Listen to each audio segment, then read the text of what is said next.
Hey Nick, congratulations on the win. You got a real big boost there from Chris Boucher and Svi, sort of as alternating centers. Like just what went into the decision to ride those two, and what you thought you got from them in that key part of the fourth quarter. Yeah, I mean, I think the plan going in was to bring them early and kind of shift guys early. Let those guys go in and then bring the two starters right back in for the other two guys and try to match Precious's minutes with Drummond as much as we could, and then let Chris try to match with Reed. And they obviously, it's great game by Chris, really a factor and really important scoring. I thought tip in at the rim, a couple dunks, timely three. Those guys were, I thought Delano again was really good. He just kind of plays really good and solid and keeps things ticking over, I think always when he's out there, it seems like. And I know we've talked often this year about OG's evolution as a playmaker. The two passes that set up the 3-pointers in the last 40 seconds were, I guess, very indicative of where his game has come, right? Yeah, that was good to see too, Doug. I think it helped that we got him a little more faced up.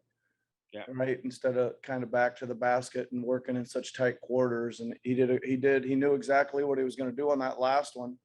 He got Drummond switched on him. He stretched him out all the way as far as Drummond would go. And then he took off and I think he knew the convergence was going to come and he was going to, find somebody out there, and he threw a bullet. big hit by Freddie. Again, an 8-0 run on the road, second night of a back-to-back. It sort of speaks to what you want this team to do, right? Work and give yourself a chance to win games late.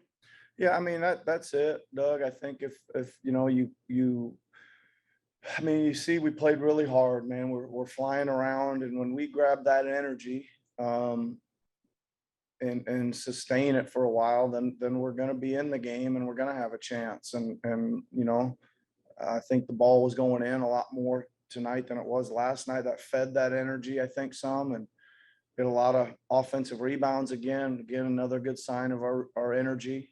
So yeah, lots of good stuff just off hard play. Great. Thanks so much, Nick. As always, safe trip back. Thanks, Doug. Thanks, Doug. We'll go over to Josh Lewinberg next. Hey, Nick, congrats on the win. You had a bunch of guys step up in the second half and make big plays, but how big was Fred's performance, particularly in the first half, sort of keeping you guys in it offensively long enough for those other guys to step up? Yeah, I mean, I think Josh, is that when we come out and Freddie's getting some buckets and making some plays like that, again, I think that automatically gives us a boost of spirit and confidence, just all over the place, that we know that he's got it going and he's getting past people and he's making some shots. And I think it's you love to say that your offense doesn't affect your defense, but it sure does, man. Just making a few buckets and being able to get your defense set up. I think that was a big spark the way he came out tonight, for sure. And then how crucial was that stretch to begin the fourth quarter? You were able to buy some rest for Fred and for Scotty, with Gary and Chris in particular playing really well to start the quarter. Yeah, it was good. I mean, I think it was nice to see. We went to a little action for Gary, and the first time he hit Chris right away for a dunk. I mean, that's always good. And then the next time I think he came off, we ran the same play and he hit a three. So pretty good start there on that action, and they were, again, energized to defend, and they got a couple transition buckets and a couple steals, and yeah, it was good to be able to, I think we bought quite a few minutes there for those guys. Thanks, Nick. Safe flight. Thanks, Josh. Yep, thank you. Thanks, Josh. Go ahead, Eric Green. Hey, Nick. Congrats on the win. Just wondering, were you considering trying to go centerless against Drummond near the end? Like, you got to there was a timeout after he'd got an offensive rebound. What were you having, sort of that Svi versus Precious debate in your head? Yeah, we were. I mean, I was kind of ready to put him right back in. We were matching his minutes all night. I think we just had kind of a really good flow going right there offensively, and then it stopped. It was kind of unfortunate. We were kind of trying to ride the offensive wave there, and it didn't work very good. And then I thought we did a really nice job in the last couple possessions. We made a couple adjustments on our matchups, and moved Precious over to I think it was Korkmaz, so that OG could switch on to Maxey on the screen and roll with Drummond. Yeah. And we were able to, get a couple stops there. And Precious did a good job chasing, he did a good job. He didn't get, he did a really moved his feet and did a really good job on a smaller guy, interestingly enough. So I think there's a good example to me. I thought Precious played really well. He went 1 for 10 from the field and had a heck of a game. And that's what I'm always talking about. You can still play a really good, effective game, even when the ball won't go in for you some nights. And I thought he did that tonight.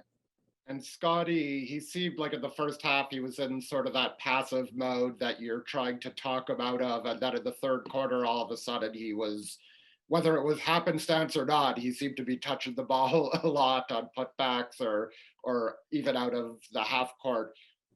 Do you have to say anything to him at the half, and how difficult is it to talk like a naturally unselfish player out of that sort of mindset? It's not difficult, Eric. And yeah, we do. I just reminded him that I thought he was catching on the perimeter and looking right and left immediately and kind of making, just movements all around the perimeter. And I said,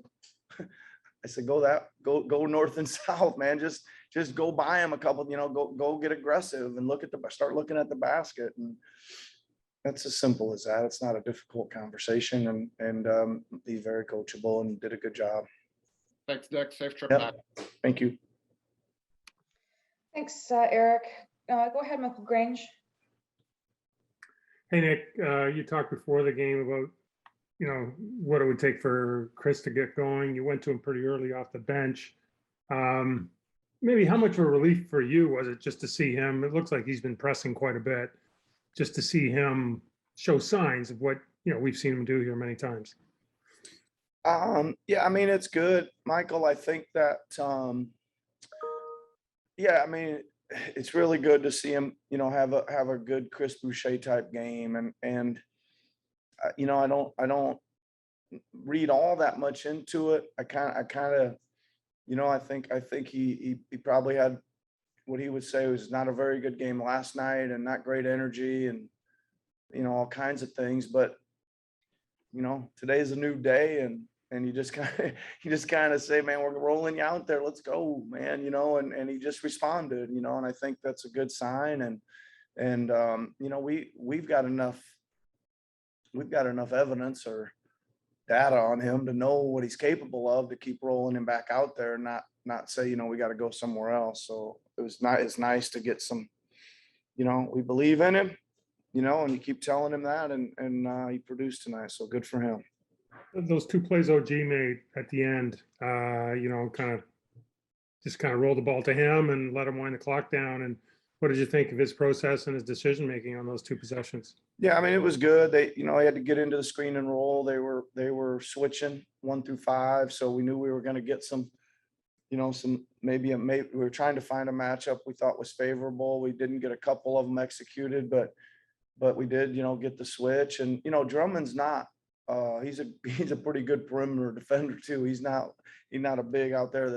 He's not easy to get around. OG had to make, I thought, especially on the last play, he had to make a pretty good crossover move to get by him and down the lane. So, I think OG was pretty determined to, get the switch, get the ball and take it past him and make a play. And I think he knew what he was doing there. Thank you. Yep. Thank you. Thank you. Last question for you, Nick, comes from Aaron Rose. Hey, Nick, congrats on the win. I want to say it was last week that Fred was saying he's sort of trying to get other people involved early and then sort of take over late in the third and the fourth. He was saying that the other week. Do you have to say to him, we need you early, or is that something he sort of read on his own, was that I need to get more involved early instead of looking for other people? How did that happen tonight? Well, I think that,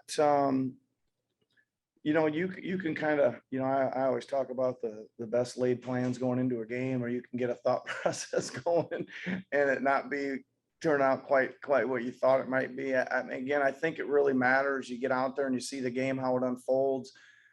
It's a screen and roll game for him to start.